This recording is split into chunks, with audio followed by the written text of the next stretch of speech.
Hello students, welcome once again, and here is your another video for your online class, and I invite you all to me to your class 11th for learning the subject commerce. Well students, we are in the chapter Nature and Objective of Business. We are still continuing with objectives of business, and we have learned about the economic objectives and social objectives of business, and so today we will look into the further objectives and learn human objectives. Well, the business cannot be run without people. It is run by people and for people, and labor is the most integral and the valuable part of any business.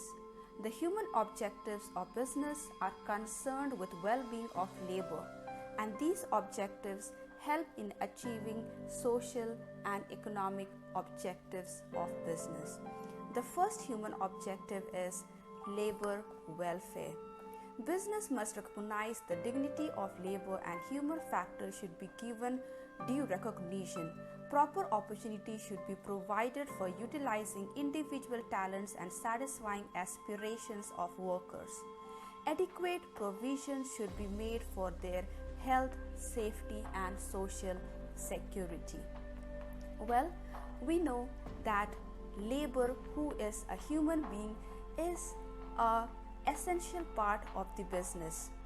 Whether we call it a labor intensive work or the work of the machine, everything is being done by the labor, and therefore the labor should be properly given a recognition of dignity and respect in the labor, and all the opportunities regarding uplifting their individual talents and satisfying the needs of the aspiring workers, and along with that, not only providing them with good amount of salary but also giving them provisions of health, safety, and social securities like after retirement facilities and facilities like health, education, and accident benefits, and other kinds of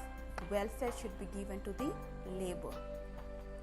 Second, developing human resources. Employees must be provided the opportunities for developing new skills and attitudes. Human resources are most valuable assets of business, and their development will help in the growth of business. Business can encourage creativity and innovations among them. Development of skilled manpower is necessary for economic development of the country. Now, the human resources, we have got the human resources and the physical resources.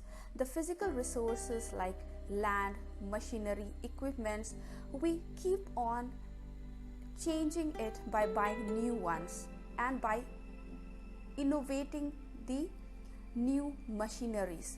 In the similar way, the employees who are the human resources should be given opportunity for developing their new skills. They should be given encouragement to their creativity and innovation in their skill of working.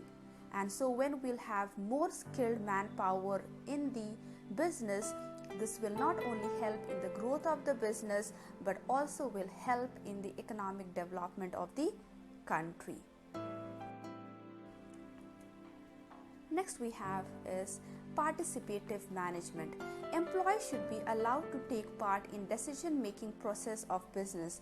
This will help in the development of employees. Such participation will also provide valuable information to management for improving the quality of decision. So, in the modern way of achieving good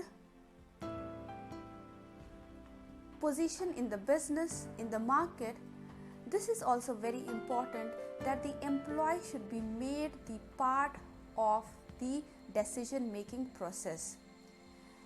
there should be frequent meetings with the employees so that the ideas and the informations regarding the management, valuable informations can be gathered from the workers and the employees, which can help the management to improve in their quality of decision. Next, labor management cooperation. Business should strive for creating and maintaining cordial employer-employee relation so as to ensure peace and progress in society. Employees should be treated as honorable individuals and should be kept informed.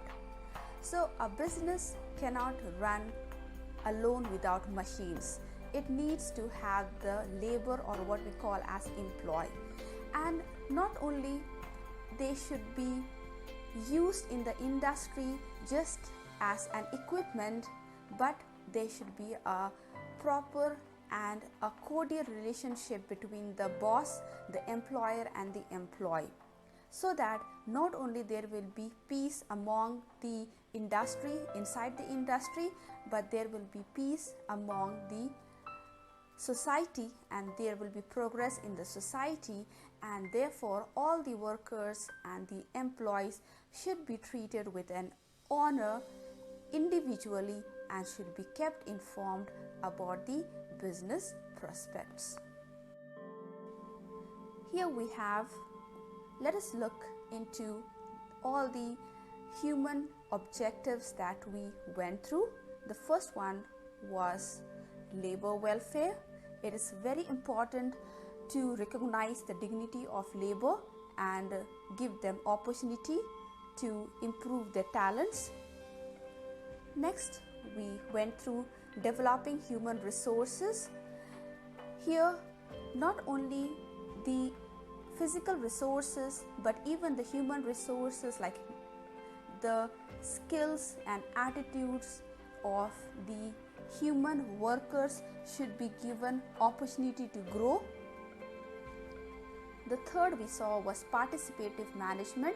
The employee should be allowed to participate in the process of the decision making of the business.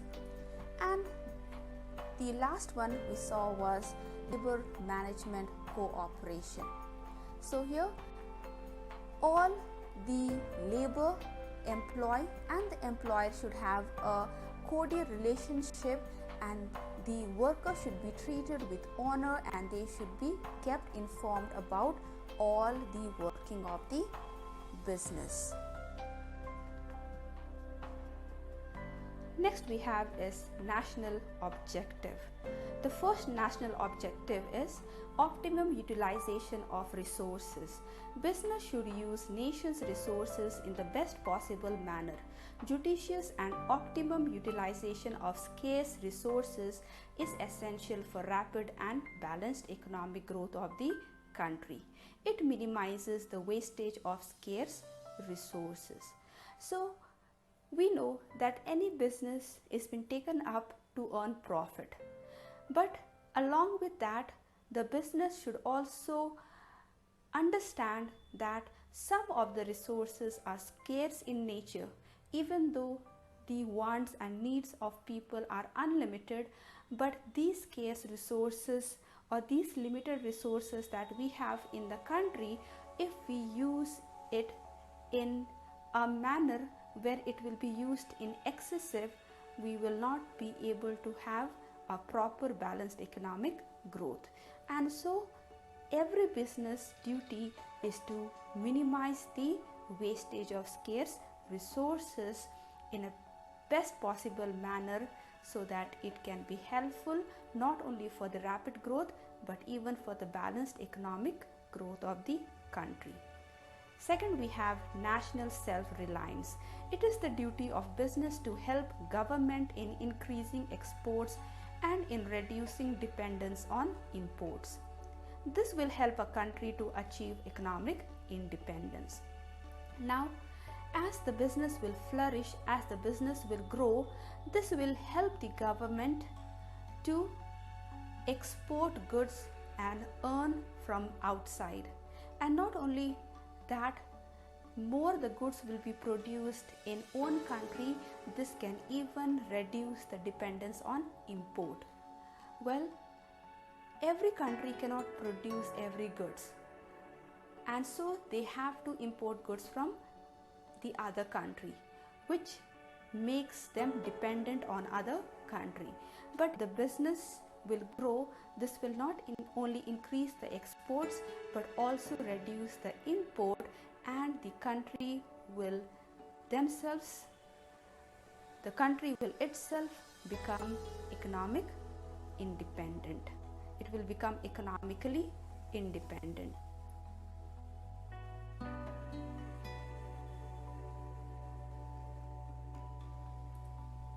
Third, we have development of small scale industries. Big firms are expected to encourage growth of small scale industries which are necessary for generating employment. Small scale firms can be developed as ancillaries which provide inputs to large scale industries. So it is not only that the business should grow, but the big business firm should encourage the small scale industries. The small scale industries, like industries which supply ancillary goods like nut bolts, paper, rubber, plastics. So these kinds of small scale industries should be encouraged. So when the big industries will increase in size, what will happen? The demand from the small scale industries will also increase, and so indirectly this will increase in generating employment. So the big firms, when they develop, this indirectly develops the ancillary or the small scale industries that provide inputs to the large scale industries. Next, we have development of backward areas. Business is expected to give preference to the industrialization of backward regions of the country. Balanced regional development is necessary for peace and progress in the country. Government offers special incentives to the business who set up factories in notified backward areas. It helps to raise the standard of living in backward areas. So, every business is expected to give more preference to the backward regions of the country. What has been said? A country can be called as a developed country not only when they have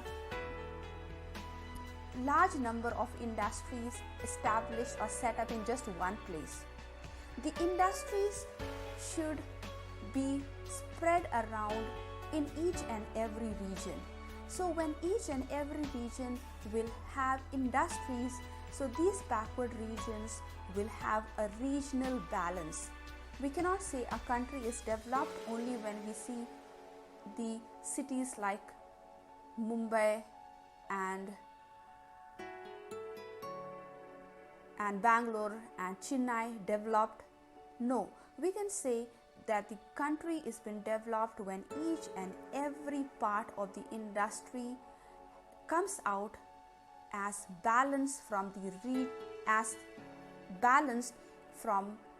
the backward regions. So the business is expected to set up industries in the backward areas, but many of the businessmen, they are not interested to set up industries in the backward regions because they do not expect much profit from those places, and so the government, to encourage them, offers special incentive to the businessmen who set up the factories in the notified area given by the government. And so when setting up of the industries in the backward area not only balances the regional development, but also it provides a better standard of living in the backward areas. Control over pollution. Rapid industrialization has resulted in air, water, and noise pollution. Business is responsible for reducing the adverse effect of business on the quality of life. There must be proper arrangement for disposal of smoke, effluents, wastes, etc. So, it is the national objective of a business to even look into the control of pollution. We know that the pollution has affected the world. The pollution has changed the climate, has increased the heat of the climate, which has resulted into global warming. And so the proper disposal of the pollution that is being emitted in air as smoke, in water, and even the noise pollution, all these pollutions should be reduced with a proper arrangement and should be disposed with a proper arrangement, and this is the responsibility of the business to reduce any kind of opposite or bad effect that is to happen in the quality of life of people living on earth. Now here is the list of all the national objectives that we just learned. Optimum utilization of resources. The business should use nation's resources in best possible manner. National self-reliance. More of export will reduce the dependence of import, because more the production of good, we can be self-reliant. Development of small-scale industries. As the big business firm expands, it encourages the development of small-scale industries, providing them employment. Development of backward areas. The businessmen are given incentives by the government to set up industries in the notified backward areas, not only to have a regional balance, but also to have improvement in the standard of living of people living in backward areas. And it is the duty and responsibility of business to properly discharge the pollution that emits in air, water, and even the noise pollution, so that the quality of life of people living on earth will not be affected. Now we'll look into the role of profit in the business. Well, students, we have learned that business is an economic activity which is undertaken with the motive to earn profit. Now, why profit earning is essential in the business? Let us look into the different role. The first one is incentive. Profit is the driving force behind every business. Profit is the reward for taking risk in business. It inspires people to start an enterprise and work hard for making it successful. Well, profit is earned because you need to have a reward while taking risk. And so this profit is a driving force behind the business, because it is like a reward for taking risk, and it also inspires people to start up the business, and not only to start up but work hard to make it successful. Second, survival.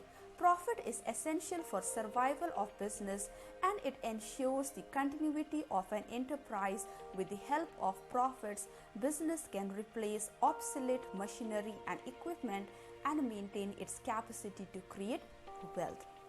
Well, the profit is not only as an incentive or reward for taking risk, but the profit is also essential for the survival of business. Now, a part of a profit can be kept aside to replace obsolete. Obsolete means old, or we can say backward or damaged machinery and equipments, to replace them with new innovated machinery, so that you will be able to create more wealth out of the business and earn more money. Next we have is growth. Profits can help in increasing the source of capital for growth and expansion of business.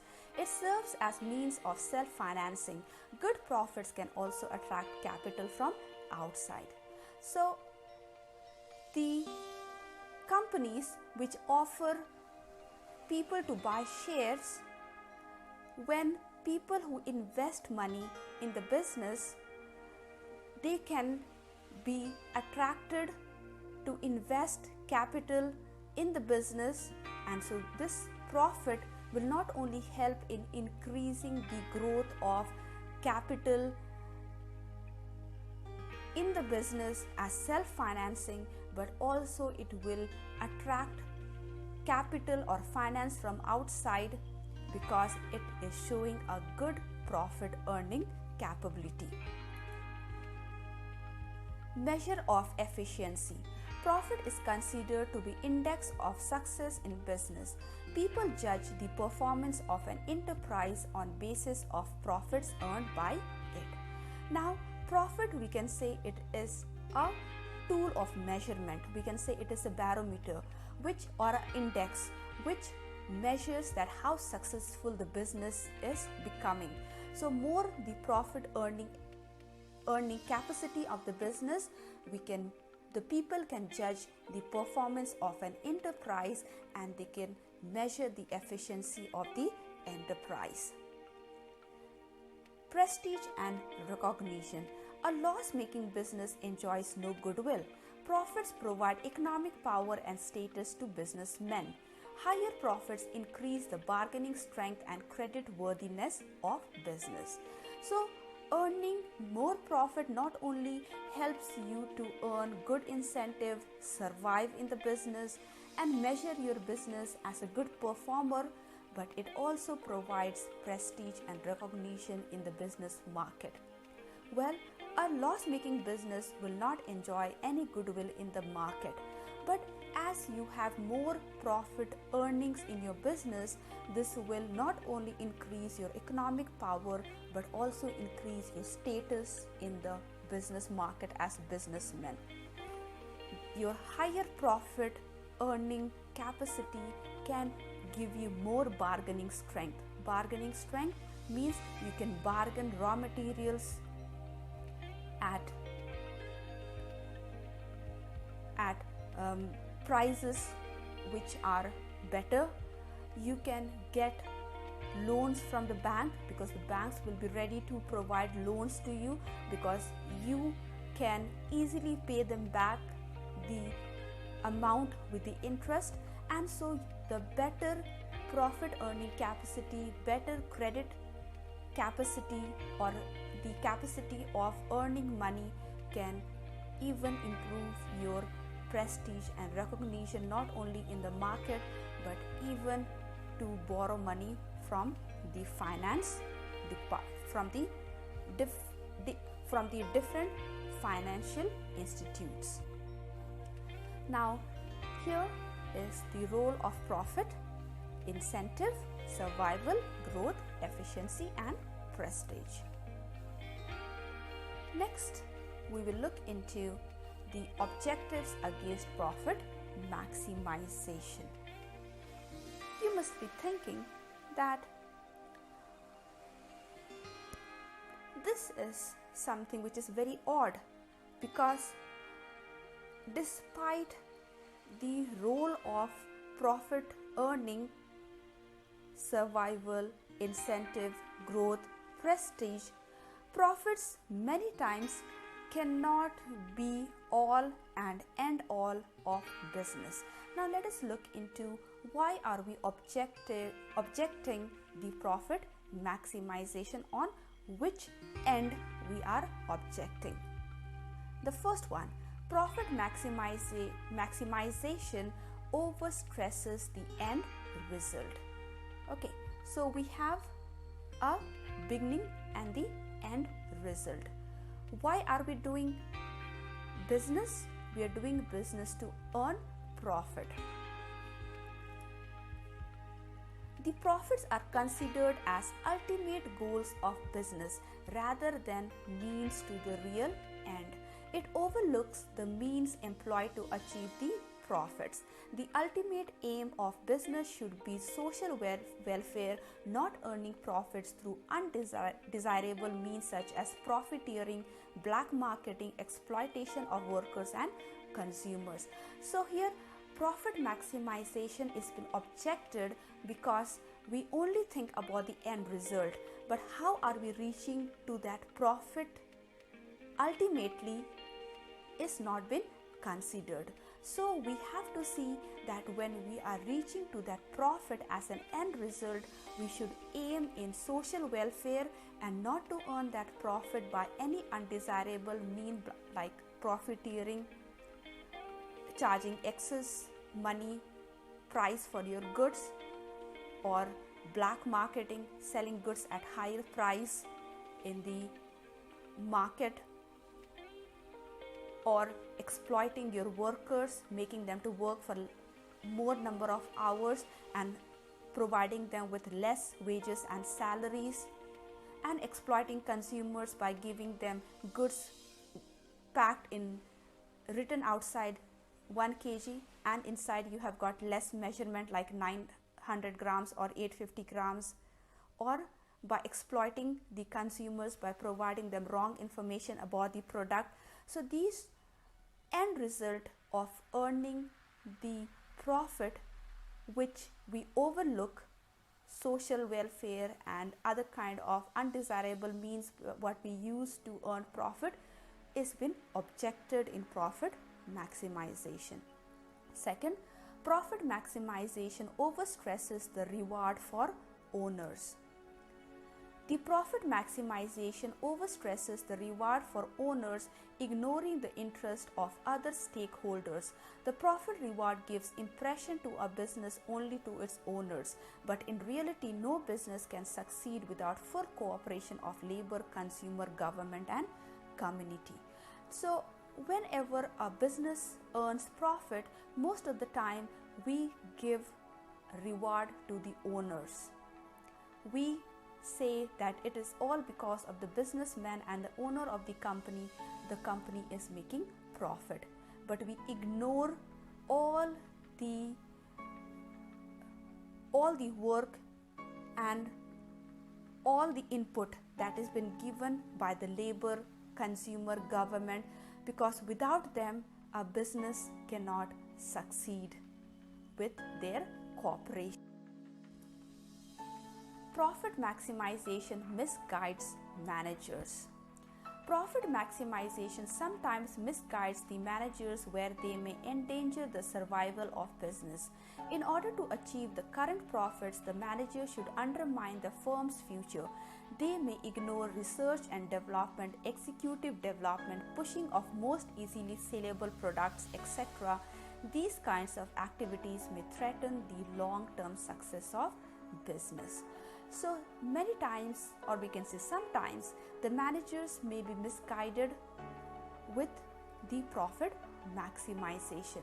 So the current profit that the manager is helping to earn in the business might be very large, and so in that case they might ignore research and development. They might say that since we are earning so much of profit and I have to show good performance as a manager, so I should avoid all these extra expenses like expenditures like expenditure in research and development, expenditure in development of the management, expenditures in creating the process in which goods can be easily, those goods which are of less price but are easily sold in the market, we should avoid it, because the managers, they are interested more in earning more maximum profit in the current time rather than looking into the long-term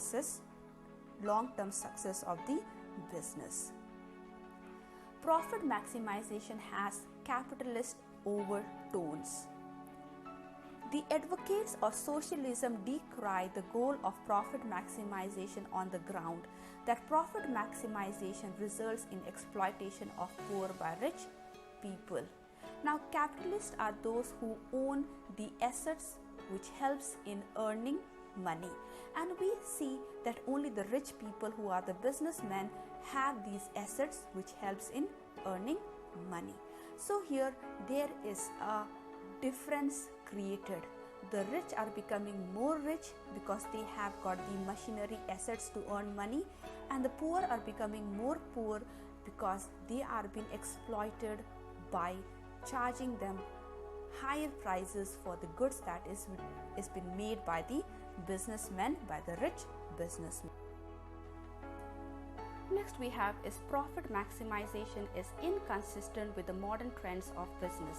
Inconsistent means something which is not staying same throughout.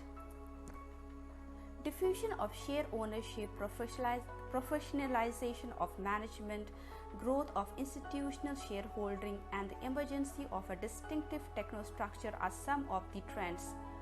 The main goal of these should be survival and growth of business. Profit maximization may endanger long-term growth, therefore technostructure prefers long-term growth. Here, diffusion of share ownership means the majority of share is owned by multiple small shareholders, either few or large in number. Professionalization of management means knowledge and judgment to make proper decision in the business. And growth of institutional shareholdings and distinctive technostructure. Here technostructure means group of technicians, analysts within the organization which influences and controls the business. And so profit maximization may endanger the long-term growth, because all these, especially the technostructure, the group of technicians and analysts who are available in a business, the better they are, the better will be the long-term growth in the business. But to appoint them, we need to have huge amount of profit to be distributed to them, which many of the business does not like, and so they do not invite such kind of process like diffusion of share ownership, distributing the shares among various small shareholders so that more funds can come, or providing the platform where the managers can become professional by providing them better opportunities of education, or a better technostructure with technicians and analysts are less preferred, because they only want to earn profit for the current time and show that they are earning better profit instead of distributing this profit in the long-term growth of the business. Conclusion. Thus, profit earning is an essential and desirable objective of every business, but mere money chasing is not business. Urich has summed up profit motive in business as earning of profits cannot be objective of business any more than eating is objective of living. So now, by looking into the essential roles of the profit earning in the business, we must have understood that earning profit should not be only the objective of the business. Like, it is not only that you live life, but as earning profit is more important than eating is the objective of living. Like, we say that we are alive only to eat and sleep. So more important than eating and sleeping and enjoying are the other objectives like survival, growth, and efficiency of the business. A truly successful business can be built only if the objectives of service to the society is constantly followed. The guiding principle of business should be profit through service. So any business should not be built only on earning end result as earning profit by however means, but there should be a continuity in the service with the profit or profit through the service. And thank you so much for watching.